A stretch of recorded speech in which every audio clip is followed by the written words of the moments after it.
فرید پارچہ صاحب، جیسا کہ آپ جانتے ہیں کہ بجلی کے بلوں میں روز بروز جو اضافہ ہے اس نے عوام کو کنگال کر دیا اور صحیح معنوں میں سڑکوں پہ لا کھڑا کیا ہے۔ جماعت اسلامی نے بھی اسلام آباد میں دھرنے کا آغاز کر دیا ہے۔ اس حوالے سے آپ یہ بتائیں کہ جو آئی پی پیز کے ساتھ معاہدے ہیں اور جو اس وقت بجلی کی صورتحال ہے پاکستان میں اور اس کے بلوں کی جو صورتحال ہے اس میں اضافے کی وجوہات کیا ہیں؟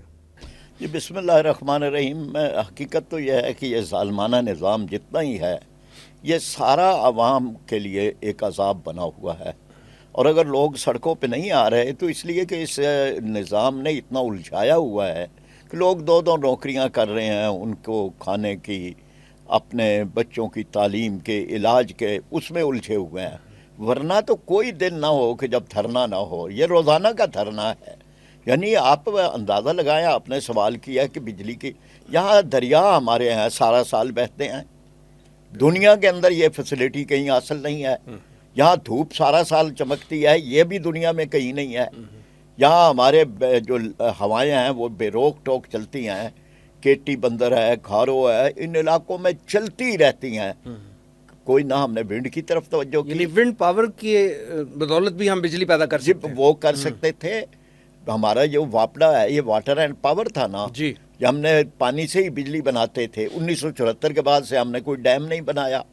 دنیا جو ہے وہ ڈیم میں، بھارت میں ہم سے 10 گنا 20 گنا زیادہ ڈیم ان کے ہاں ہیں۔ تو ہمارے ہاں یہ ایک مجرمانہ فیل کیا گیا کہ ہمیں نہ پانی سے بجلی دی گئی جو 5-6 روپے یونٹ ہونی ہے، نہ سولر کی طرف گئے ہماری حکومتیں، نہ انہوں نے ونڈ انرجی کا کیا، اور بھی دنیا کے اندر ذرائع ہیں، اٹامک انرجی کا ہے، دیگر ہے۔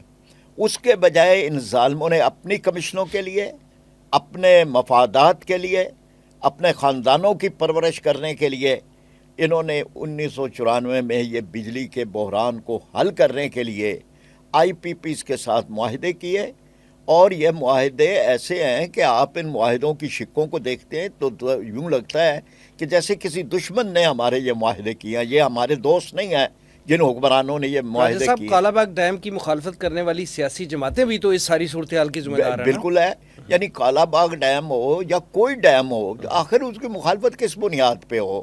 یعنی اگر ملک کو توانائی ملنی ہے تو آپ کو کیا تکلیف ہے؟ وہ کہا گیا کہ جی یہ ڈیم بننے سے نوشہرہ اور کچھ اضلاع ڈوب جائیں گے۔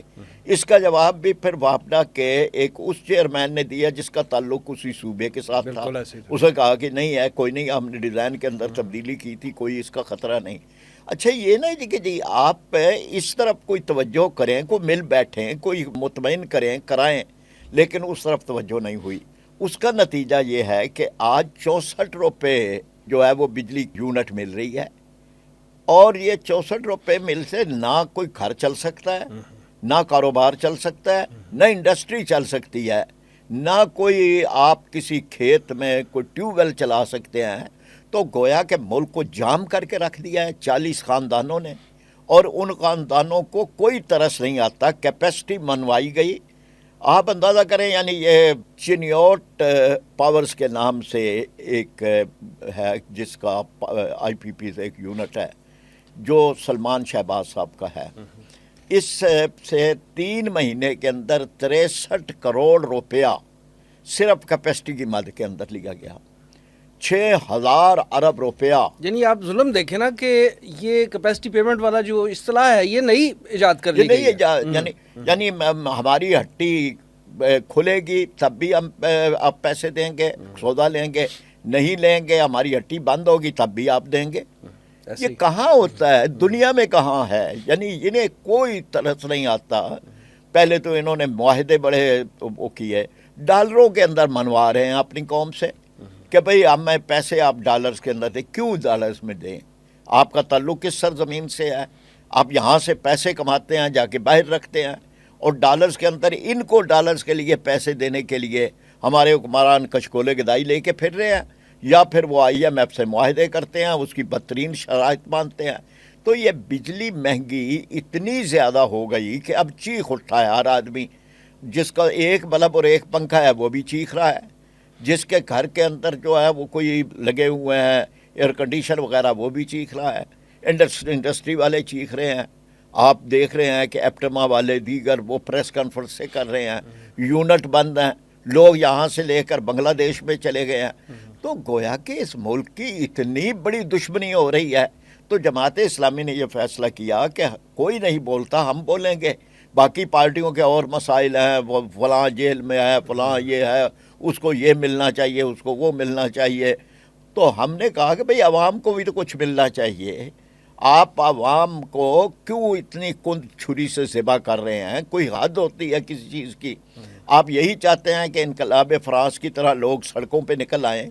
تو یہاں پر ہم نے اس کو، جماعت اسلامی ہمیشہ جن مظاہروں کو کرتی ہے ان کو بڑے پرامن ہوتے ہیں، نہ ہم میں کوئی ٹریفک کی بتی ٹوٹتی ہے، نہ پھول کی پتی ٹوٹتی ہے، ہم تو کوشش کرتے ہیں کہ ایک پرامن طریقے سے جو حق احتجاج حاصل ہے، جو آئین نے دیا ہے، اس کے مطابق ہم بیٹھ جائیں۔ امیر اور جماعت معاملات اسلامی کو، نے چند دن پہلے پی ٹی آئی کے ساتھ کولیبریٹ کر کے بھی احتجاج کرنے کی بات کی تھی۔